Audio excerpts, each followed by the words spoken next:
বন্ধুরা, আপনারা আজকে দেখেছেন সুভাষ বসুর জন্মদিনে বিভিন্ন রাজনৈতিক দল এখানে এসেছে, নেতাজির গলায় মালা পরিয়েছে।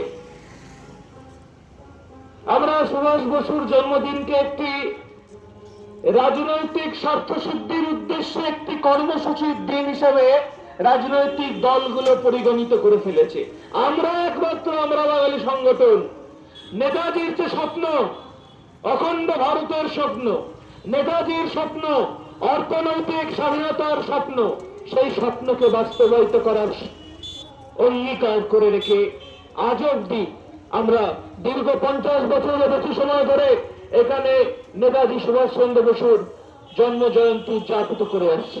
বন্ধুরা, আপনারা জানেন, ইতিহাস ঘাটলেও জানতে পারবেন, 1938 সালে ইংল্যান্ডে দাঁড়িয়ে তিনি ভারতীয় ছাত্রদের উদ্দেশ্যে বলেছিলেন যে ব্রিটিশ ভারতে ব্রিটিশদের মদত দিচ্ছে এই দেশেরই পুঁজিপতি, এই দেশেরই দেশীয় সাম্রাজ্যবাদীরা।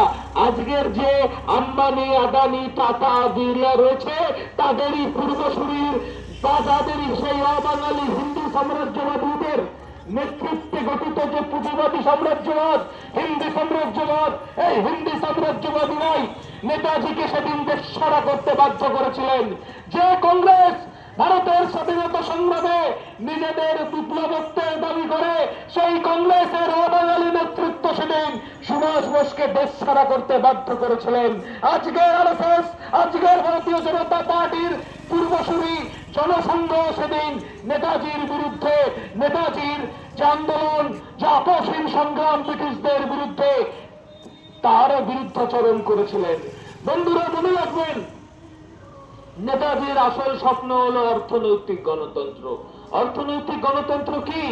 রাজনৈতিক দলগুলো আমাদের শেখায় আমাদের অধিকার কি? ভোটের অধিকারই আমাদের অধিকার। ভোট দিয়ে সরকার নির্বাচিত করুন, আমাদের নির্বাচিত করুন, আমরা আপনাদের সেবা দেব। ওই ভোট দেওয়াটাই আপনাদের অধিকার। ভোট হয়ে গেলে বছরে যে আপনার অ্যাকাউন্টে 15 লক্ষ টাকা ঢোকেনি, বছরে 2 কোটির চাকরি হয়নি, বছরে কালো টাকা ফিরে আসেনি, অথচ 28,000 কোটি টাকারও বেশি টাকা গুজরাটি শিল্পপতি, পুঁজিপতিরা আপনার আমার জমানো যে জমানো টাকা আমরা ব্যাংকে রাখি, আমার আপনার সেই জমানো টাকা থেকে 28,000 কোটি টাকা নিয়ে পালিয়ে গেছে। আর গুজরাটি ও বাঙালি পুঁজিপতিরা এই তাদের ঋণ মুকুব করে দিচ্ছে এই ভারতীয় জনতা পার্টির সরকার। রাজনৈতিক গণতন্ত্র কিন্তু আপনাদের প্রশ্ন করার অধিকার দেয়নি। সেই ঋণ কেন মুকুব করে দেওয়া হলো তার জবাব দেওয়ার অধিকার রাজনৈতিক গণতন্ত্র আপনাদের দেয়নি। রাজনৈতিক গণতন্ত্র আপনাদের শুধুমাত্র ভোটাধিকারের নামে এক প্রহসন দিয়েছে। সুভাষ বসু এই গণতন্ত্র চায়নি। সুভাষ বসু চেয়েছিলেন অর্থনৈতিক গণতন্ত্র। অর্থনৈতিক গণতন্ত্র মানেটা কি? অর্থনৈতিক গণতন্ত্র মানে প্রতিটি মানুষের খাদ্য, বস্ত্র, শিক্ষা, চিকিৎসা, বাসস্থানের যে নিরাপত্তা, যে নিশ্চিততা, যে গ্যারান্টি, সেই গ্যারান্টির অধিকার চেয়েছিলেন সুভাষচন্দ্র বসু। সেই অধিকার, সেই স্বাধিকার, সেই সুভাষ বসুর যে স্বপ্ন, সেই স্বপ্নকে বাস্তবায়িত হতে দেয়নি কে বা কারা? ব্রিটিশরা তো দেশ ছেড়ে চলে গেছে। সেই স্বপ্নকে অধরা রেখেছে কে? হিন্দি সাম্রাজ্যবাদী দেশীয় পুঁজিপতিরা।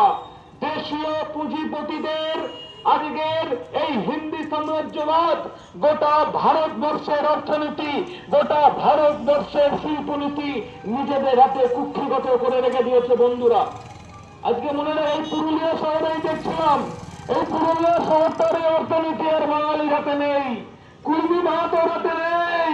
সব বাইরে থেকে, গুজরাট থেকে মারোয়ারি গুজরাটি বনিয়ারা সমস্ত সেই যারা সুভাষ বসুকে দেশ ছাড়া করেছিল, সেই গুজরাটি মারোয়ারি বেনিয়াদের হাতে চলে গেছে পুরুলিয়ার অর্থনীতি।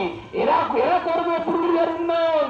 এরা পুরুলিয়া থেকে, এই অঞ্চল থেকে সম্পদ এখান থেকে নিয়ে চলে যাবে নিজের দেশে।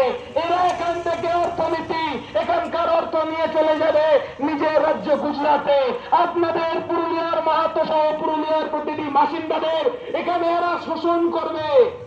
আমরা বাঙালি একমাত্র সমাধান, আমরা বাঙালি একমাত্র সমাধান। জেনে রেখে দেবেন, ভারতবর্ষের স্বাধীনতায় 19টি জাতিভিত্তিক রেজিমেন্ট আছে। পাঞ্জাবিদের পাঞ্জাব রেজিমেন্ট আছে, রাজপুতদের রাজস্থানীদের রাজপুত রেজিমেন্ট আছে, অসমিয়াদের অসম রাইফেলস আছে।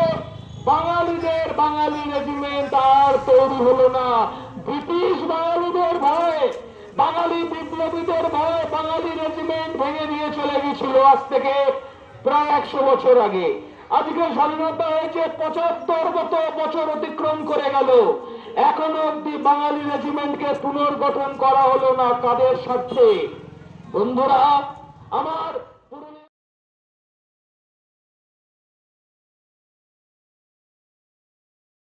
বাঙালি গাড়িওয়াই